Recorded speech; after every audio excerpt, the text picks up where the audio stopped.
We've now reached the writing and packaging the retelling part of the Talk for Writing Tango Tasters.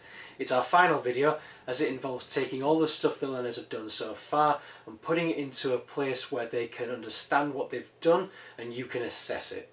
To do that, what I've done is kind of move away from the Pi Colbert suggestions slightly and concentrate more on the evidence of progress and the tickable targets that come from that evidence of progress.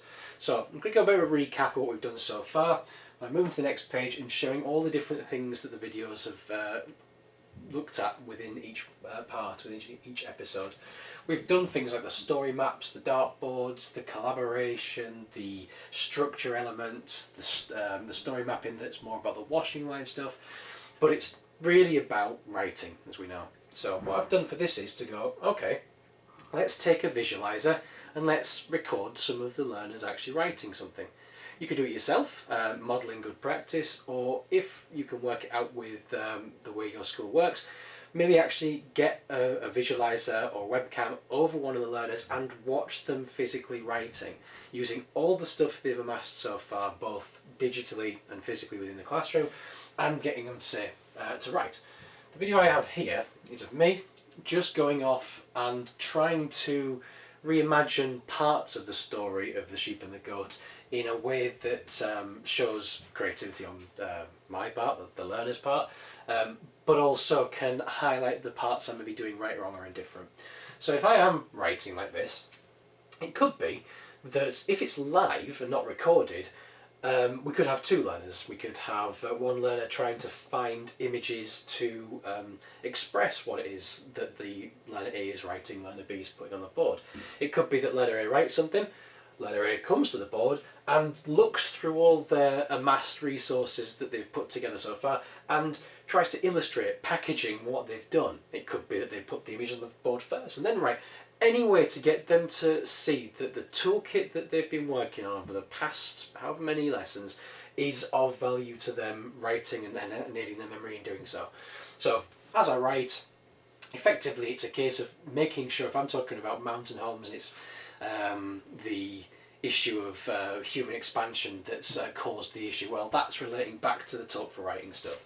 If it's a case of using good connectives, well reasoned connectives, I can relate it back to here. If it's a case of understanding different animals, and so on and so on and so on. The way I then use that as a teacher, once this has been written and a learner has packaged it in a way that they feel comfortable with, is to take that video and to address it along the targets that either the school has or the Talk for Writing curricula itself works towards. So once again, I can read it as the learner's writing it to a certain extent and just go through and say, are they doing certain things? It doesn't have to be in Tango, it can be in any format you want, it can be in a notebook, it can be on whatever assessment software you're using.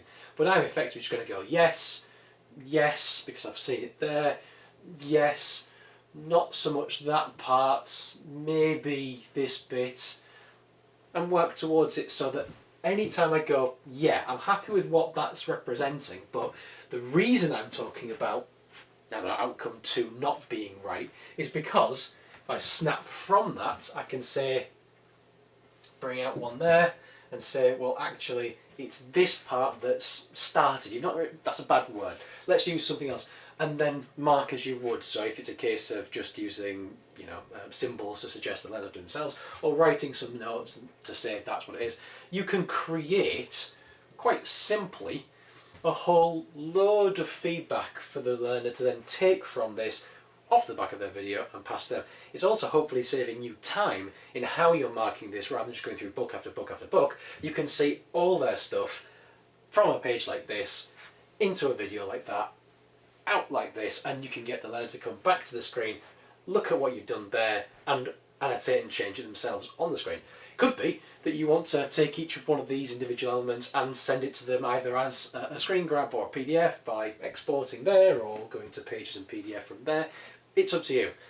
Hopefully, within all this craziness that I've tried to put together as a relation to the Talk for Writing scheme, there has been something that you found interesting and worthwhile. Please, if you do have any questions though, do get in touch. We'll do our best to help you go through it and understand it in different ways. Like I say, I'm not a specialist in the talk for writing stuff. It is purely just a skill learning that I've really enjoyed using in the past, and this is how I've tried to do it in my sessions as well. It's been a pleasure. I hope you've enjoyed it, as I say, and I look forward to seeing you again soon.